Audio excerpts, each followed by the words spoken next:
What's going on, guys? Welcome back to the Frunk Club. It's your boy Los here, and in today's video we're going to be unboxing, installing, and reviewing the F9C intelligent display by our friends over at Hansshow.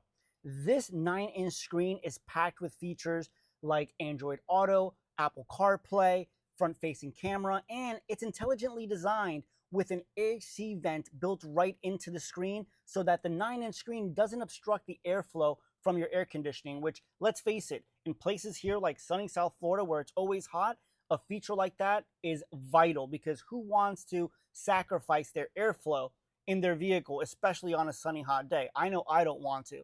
But before we get this thing installed, let's go ahead and unbox it and see what's inside.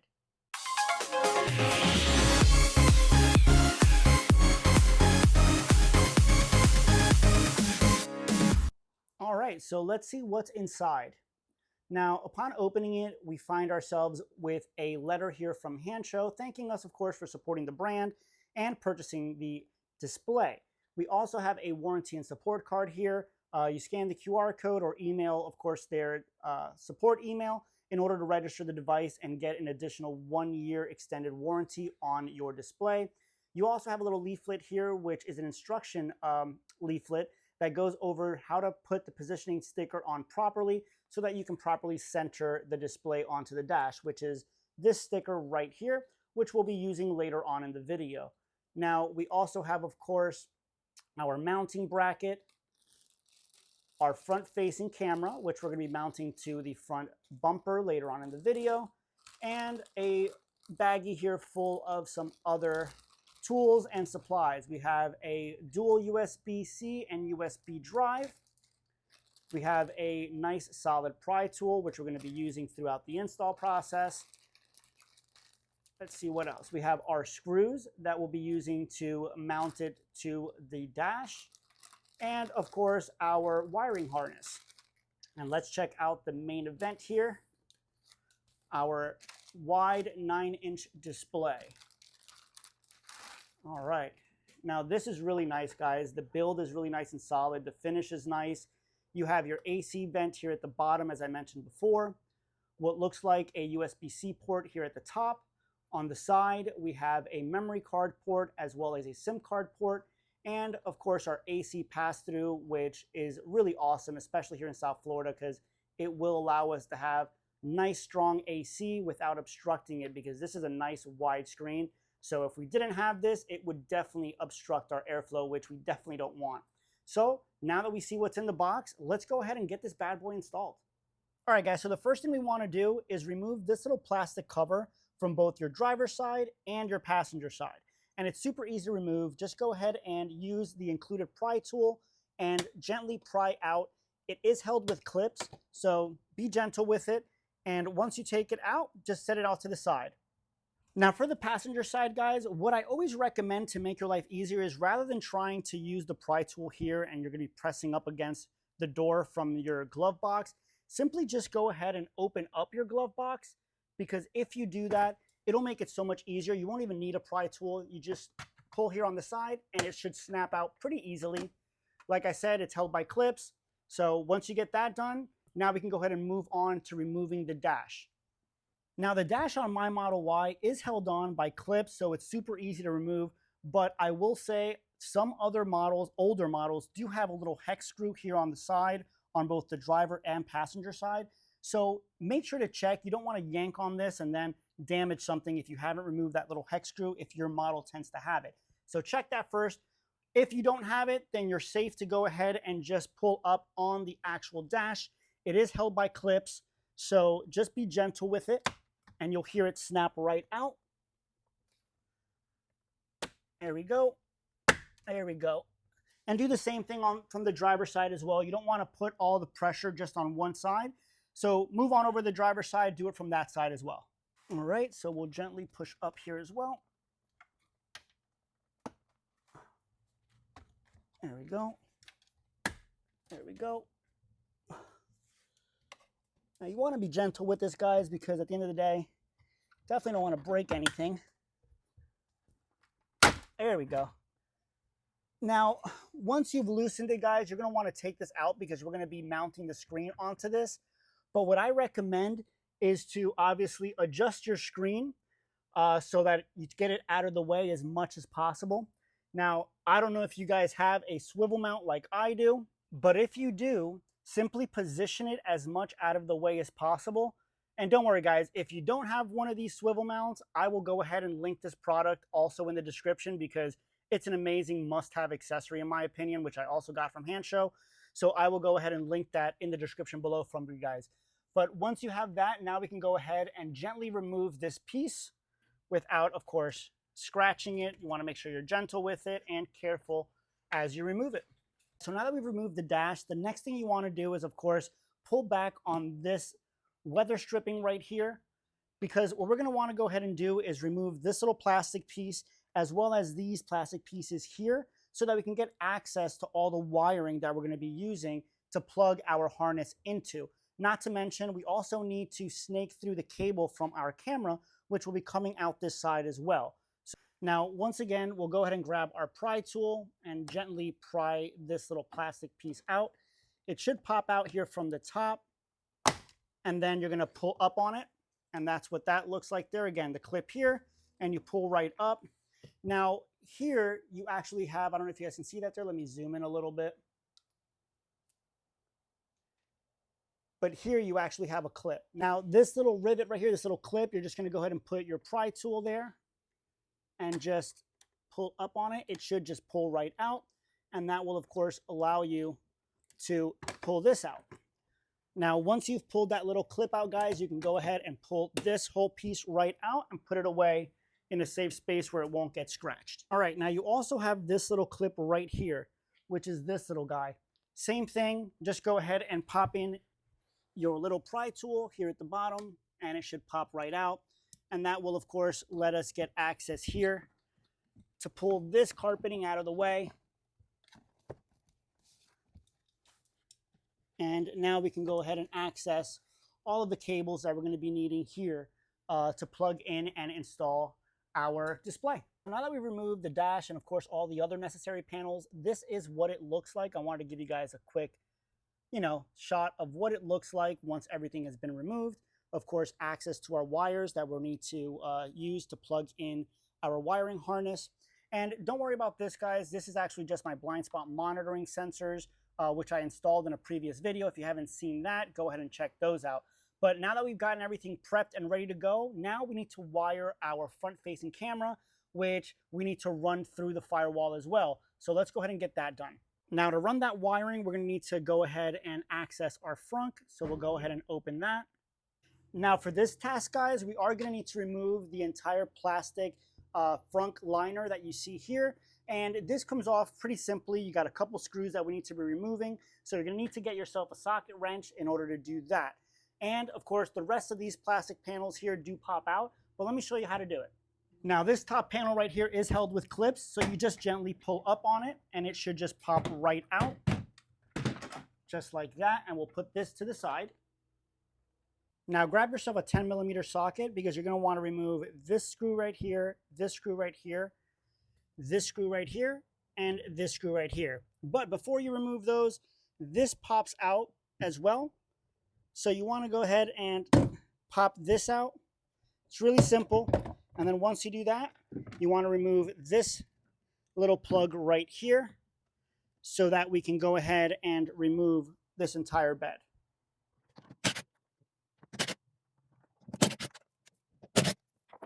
Now, once you're done taking all the bolts out, guys, this should come out very easily. It is very light, so don't worry. It should be really simple to remove. And this is what your Frunk looks like, guys, once you've removed the actual Frunk bed out of your Frunk. So now we're going to go ahead and mount our camera and run our wiring.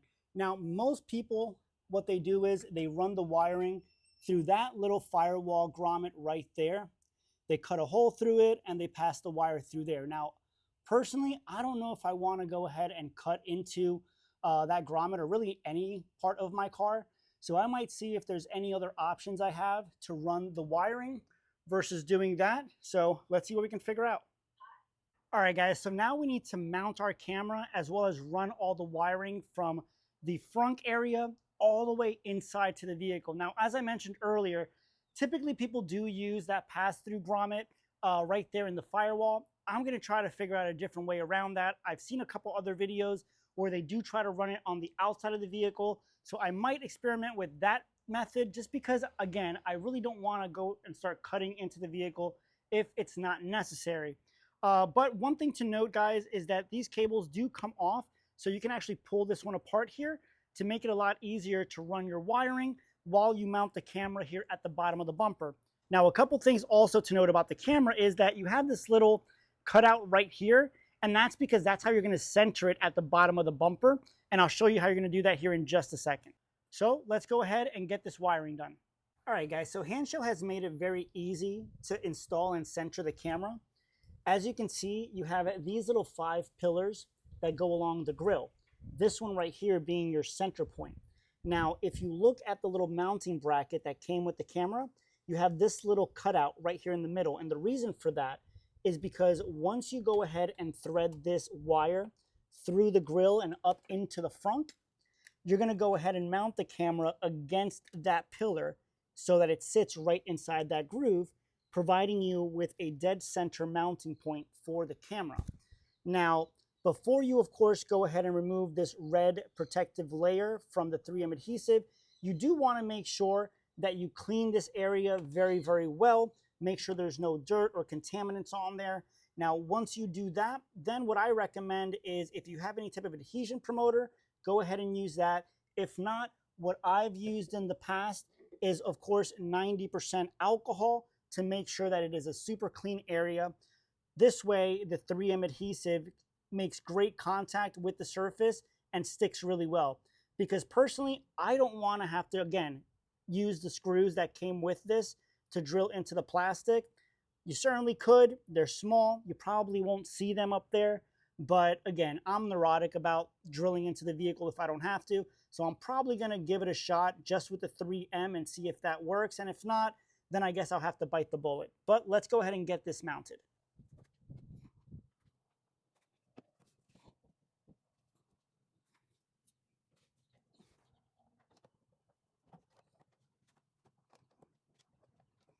Now, just so you guys know, there is a little rubber grommet here that you can push this through, and I'll show you guys on the other side where it comes out.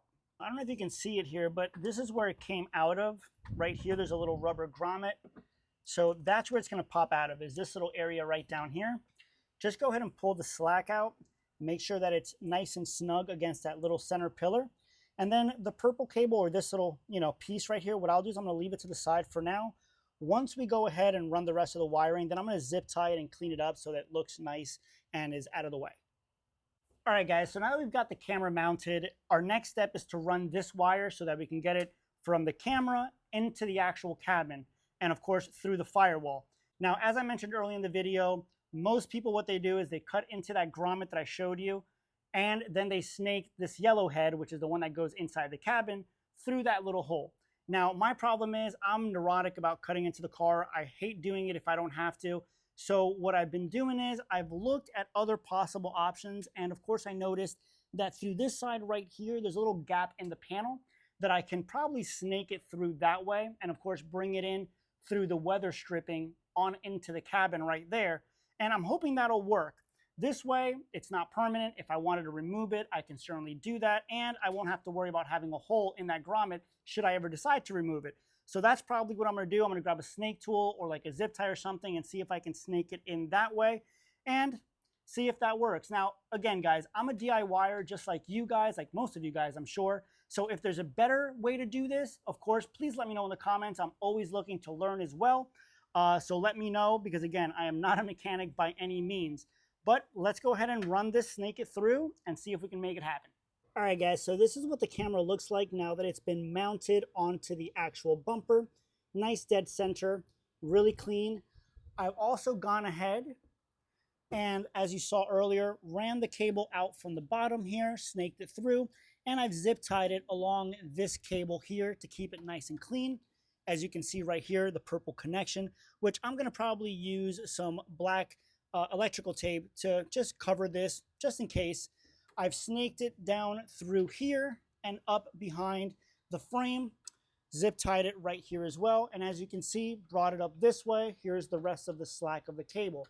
Now, what I've gone ahead and done is I passed a zip tie, a very long zip tie through the panel gap, as I mentioned before.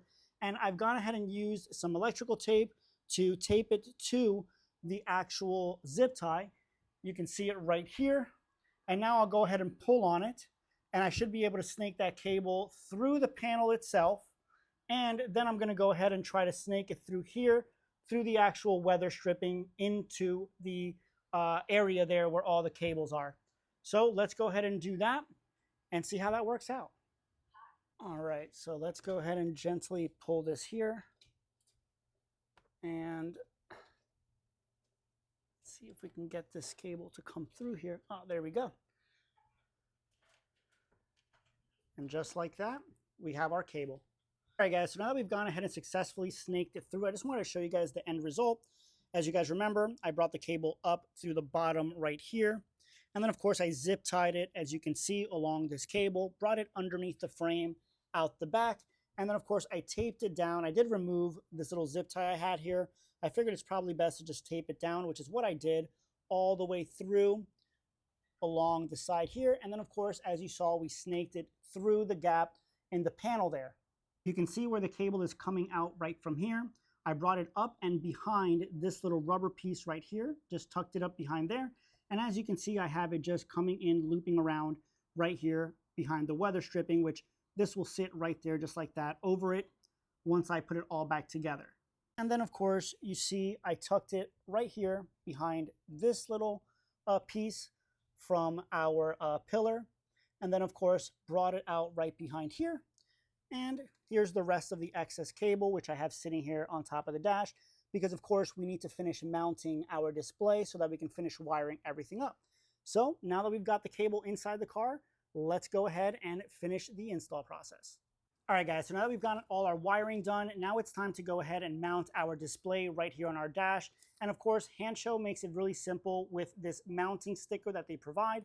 And this is really easy to apply, guys. You pretty much apply it right here from this corner to this corner.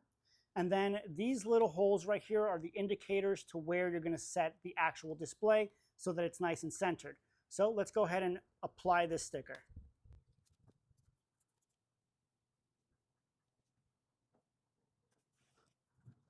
All right, now we'll go ahead and grab our display, mount it right here where these three little dots are. And don't worry, guys, even though this is going to be covered, there is a little tearaway spot right here, a little perforated spot, so that once it's mounted, you will not see the remaining black indicator tape underneath the display. Now, I wanted to show you guys, you see these three little dots that you see right here on the application tape, and of course the perforation that I discussed before. Now, those little dots is actually where you're going to bring these little cables through. You're going to pass each one of these cables through one of those slots where the dots are. So let's go ahead and get that done and get this display mounted.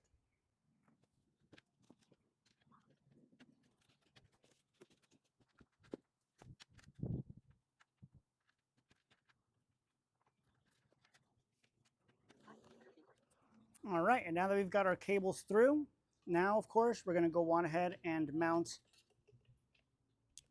our screen right here at the top.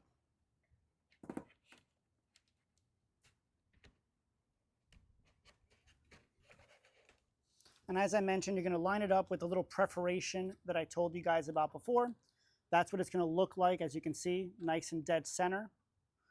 And we'll go ahead, use our towel here so that we don't scratch our display.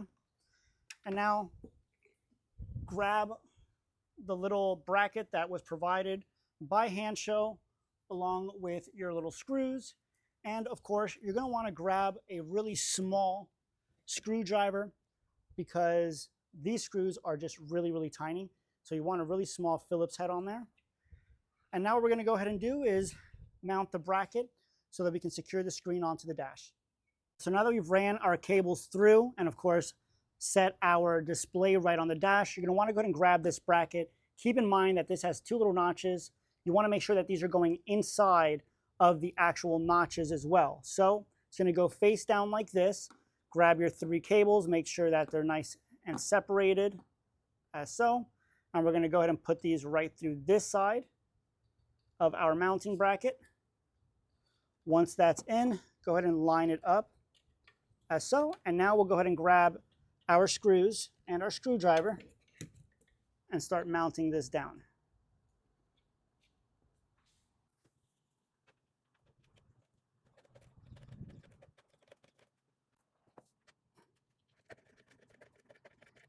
Now, just so you guys know, they do provide 5 screws, so you are going to have an extra one. You know, I assume that's in case you end up losing one or if you end up stripping one. You know, they always make sure that they give you 1 extra screw just in case. So you're probably going to want to go ahead and just, you know, store that away somewhere just in case you ever need it. But once you go ahead and mount this down, then we can bring it inside the car, guys, and get the rest of our wiring done.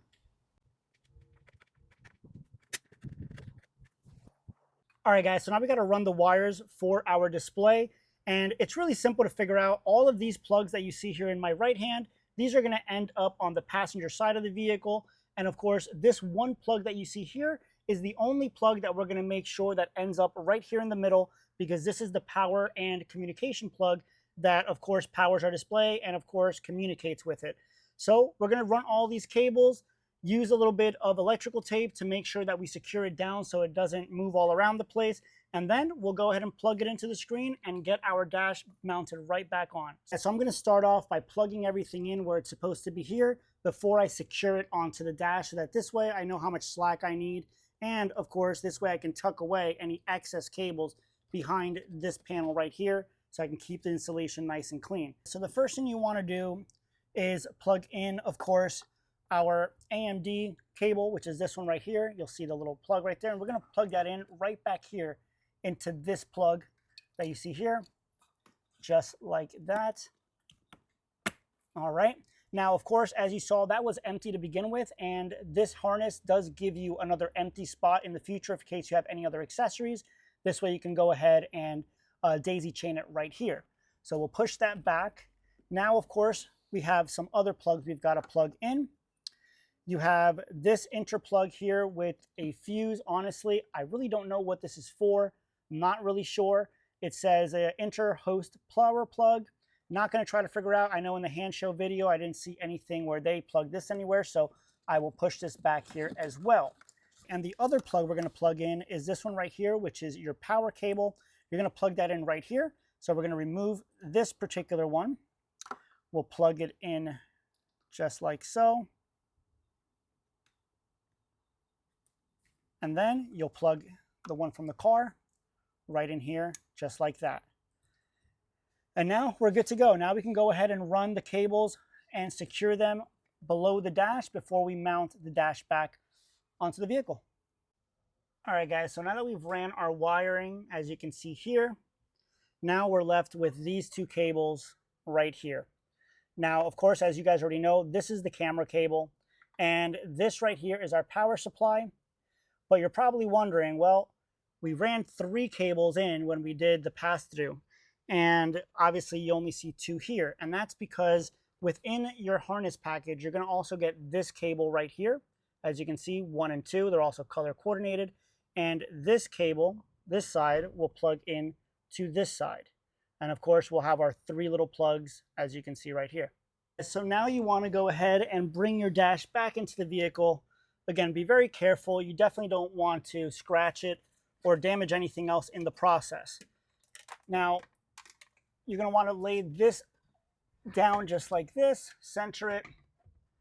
And now that we have it sitting here, we can go ahead and wire and get everything plugged in. So let's go ahead and work on that, make sure everything is sitting properly. And then once I have that done, I'll show you guys the end result. The one thing I want to show you is that all these cables have a little arrow on them. Not sure if you can see that right there. Let me focus. There you go. You see that little arrow?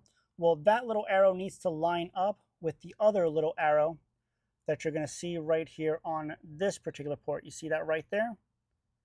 Let's see if you guys can see that.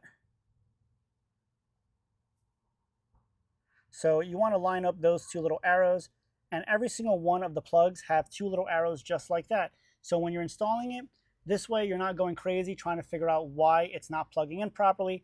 It's because you need to line up the little arrows that you see on the little plugs. So now that I've gone ahead and plugged in the unit, it's loaded up and you can already see you have power to it. This is what the screen looks like once it's loaded up. Now I'm going to go ahead and resecure the rest of the dash, make sure everything is back where it needs to be, and then we'll go ahead and go through the UI and check out all the features of this display unit. All right, guys, and now that we finished the install, let me show you what it looks like when you open the vehicle up and the screen starts up.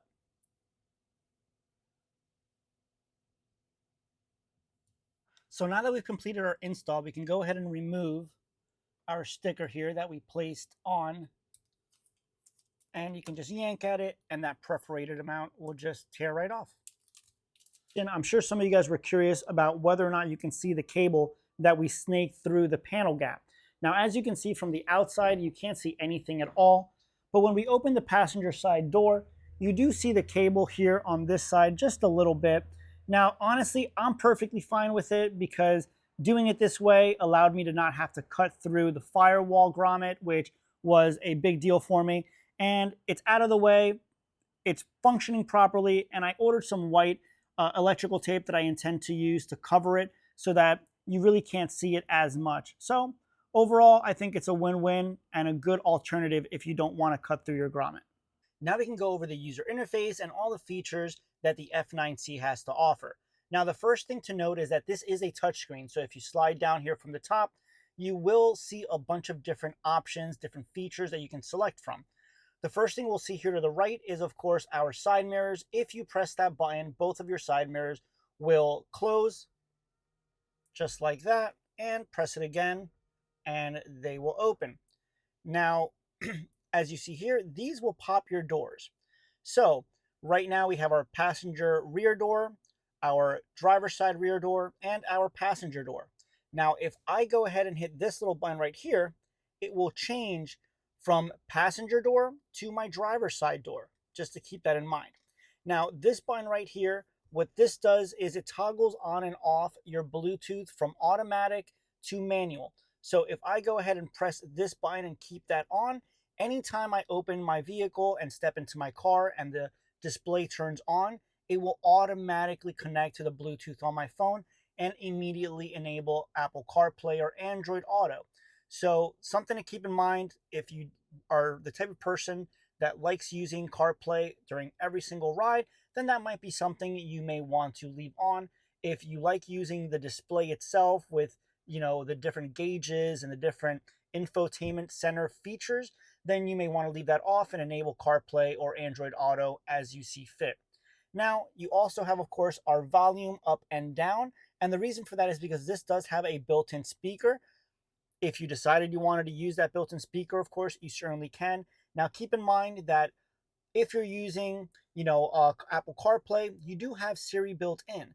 So for that reason, that's kind of why the speaker exists, I would say, is because a lot of the times, anything that you ask that AI assistant will come out of this speaker while you're connected to Apple CarPlay. So something to think about. Now, if we click here, this is our settings screen. And as you'll see there, you have a variety of settings. We have our US speed limit, which I have on. You have different themes, 3 different themes that you can scroll through. We'll check those out. You can change from a 24-hour system to 12 hours, which is the way I have it set up. Different brightness settings.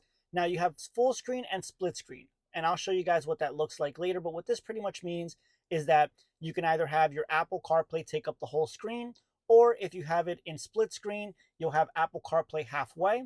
And then you'll have a animation right here, which shows the vehicle, your speed, and so forth.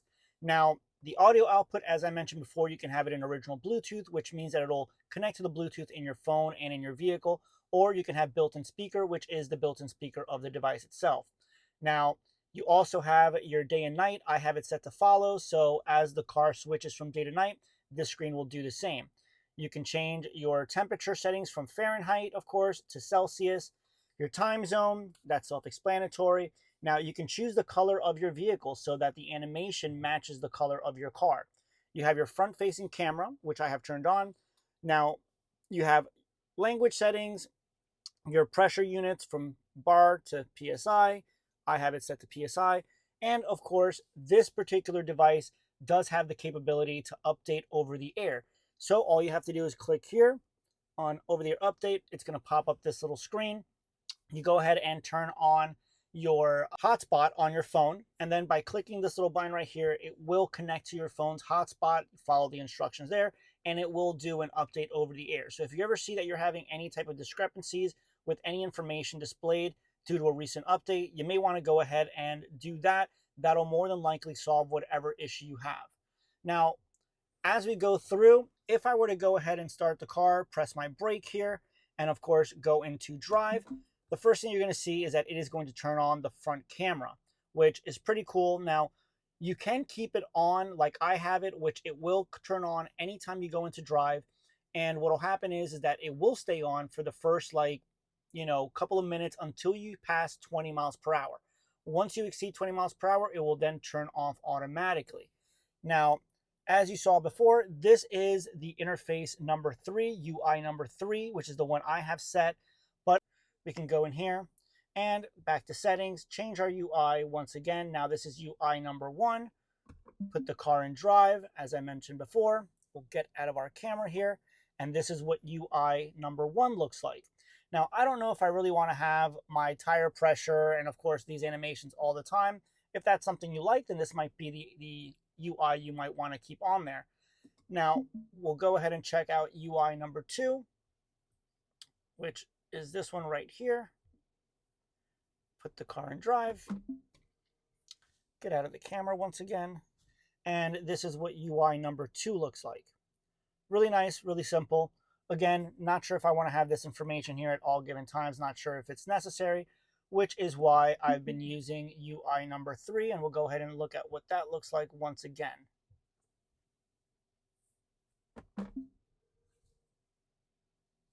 And this is the way I have it set up. Because again, here it's going to give you, I guess, your horsepower, your speed, shows you whether you have your automatic lights on or off. Now, at the bottom here, you will have your bar, which shows you when you are regenerating any power and that sort of thing. You have your odometer, of course, our ambient temperature outside. What I also like about this is that it shows not only our battery power of what we have left on battery, but also our range. So you kind of get the best of both worlds there. And since I have US speed limit set, it is showing the speed limit here in my neighborhood, which is also really nice. And of course, our clock showing what time it is. All right, guys, so I know a lot of you guys are also probably wondering, well, what about the airflow? How well does that work, right? Well, I've gone ahead and taken this piece of paper, cut it up so that we can see and if there's any type of airflow whatsoever. So let's go and turn on the AC and see how well that pass-through works. Now, we're going to put it back here closer to me because really that's what matters, not so much down here. So we'll turn the AC on. Now, here it is at 1 now that it's turned on. A little bit of movement, not a whole lot, but definitely you can feel it. But as we go ahead and we start putting the AC forward, a little bit higher, here we're at 3 and you can see airflow already. And as we bump it up, here we are at 5. And you guys can see that airflow coming through. Let's go ahead and bump it up some more. Here we are at 8. And you can see right here, guys, a really nice amount of airflow happening. I can bring it farther back towards me, and still we see the airflow working really, really well. Which is nice because, again, this is a feature that a lot of other displays do not have. A lot of other displays block the airflow, where this was a huge feature for me because, let's face it, I live here in South Florida and it is super hot 365 days a year. So giving up my airflow was just not going to happen. All right, guys, so let's go ahead and go for a quick little test drive here just to show you guys how the screen operates on the open road, what information you'll see, and pretty much how to navigate the UI while you're driving.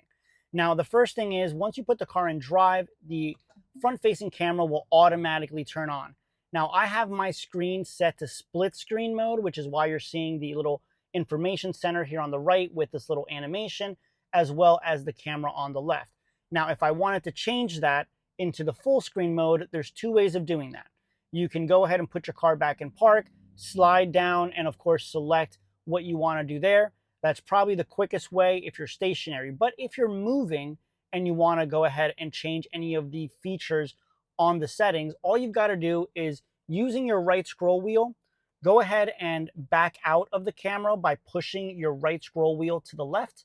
That will back you out of the camera or Apple CarPlay or whatever setting you're in. Pushing to the left backs you out. Now what we'll go ahead and do is we're going to go ahead and scroll. Here in the middle, you have all whatever different features you have. If you push your scroll wheel to the left, it will bring you into all the features. You can scroll up and down and select whatever you want. In this case, I want to go ahead and get into our settings. So now we'll push our scroll wheel to the right in order to select that. And now by using your scroll wheel, by scrolling it up or down, you will be able to select whatever it is that you want. In this case, we're going to select split screen. I'm going to go ahead and push my right scroll wheel once again to the right, and it is going to restart my screen in order to make that change. Now, once it does that, the screen will turn back on. It'll go through the startup animation, and then you're going to go ahead and see that now it is in a full screen mode, which, of course, is how I prefer it. Now, we're still in drive, so that's why the camera didn't pop on. But if I were to put the car in park and we go back into drive, now you're going to go ahead and see a full camera on the front screen. So once again, once we start driving, you're going to notice that the camera will automatically turn off once we hit 20 miles per hour. So let's go ahead and show you guys how that works.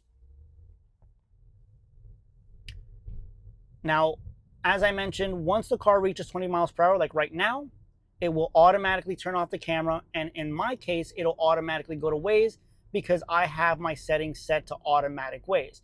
If you did not have your settings set to automatic Waze, then the screen that'll show up would be this one right here. Now, I was able to back out of Waze, as you just saw, by pushing my right scroll wheel to the left. If I want to go ahead and go back into Waze, then what I would do is push my right scroll wheel once again to the left in order to be able to access all the features. And then by scrolling up or down, I can select which feature I want to go into. In this case, Apple CarPlay. Once I am hovering over CarPlay, I push my right scroll wheel once again to the right, and it'll bring me right back into Apple CarPlay. And your right scroll wheel, guys, is really what you're going to use the most in order to, navigate the display as you're driving. As you can see, by scrolling up or down, it will highlight other options. And in order to select those options, all you have to do is go ahead and push your right scroll wheel to the right. Now, one thing I also want to show you guys is that you can definitely play your music through the Apple CarPlay function as well. Simply scroll down to your iTunes library or Apple Music, as you can see here. Once you scroll down on that, push right on your right scroll wheel. It will bring you into your Apple Music. And then once again, just scroll over to the play button. And then once I press this, guys, it will play through the car's Bluetooth speaker. I'm going to be pretty quick about it because I don't want this YouTube video to get flagged and turned off.